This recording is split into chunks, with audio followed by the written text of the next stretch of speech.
An actual whistleblower is someone who sees wrongdoing in the workplace, a violation of a law, a rule, or regulation, and they speak up about it to the employer and say, you're breaking a rule or a law, and the employer turns around and retaliates against them for speaking up about that violation. An employer can't take action against an employee, which is called an adverse action, like a termination or demotion or a cut in pay. An employer can't take an adverse action when the employee has engaged in what's called a protected activity. Mostly we see rules broken, such as how to account for your money or how to report certain things to the government is a big one. Also, the treatment of people. If an employer is only hiring Brazilians, for example, that's against the law. So we'll see people speaking up for what they think is unfair.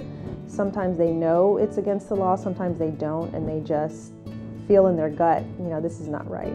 So if an employee comes forward and engages in a complaint, some kind of protected activity, and the employer subsequently takes action, and if you can prove there's a connection between the two events, that would be retaliation, that would be a whistleblower violation. They come up in lots of different areas, but you see that mostly in highly regulated industries like accounting, medical practices. Because they have so many rules that they need to follow, from HIPAA laws to Medicare, Medicaid.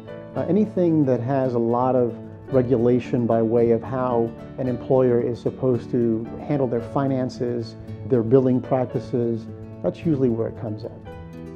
A whistleblower should notify the employer first, so that the employer has the opportunity to fix whatever rule violation, because sometimes if an employer breaks a law or rule, they may not be aware that they're breaking it. So the law says that they need to first report it to their employer, and if the employer doesn't do anything about it, then the employee can reach out to, whether it's a government agency or to a lawyer, to do something about it.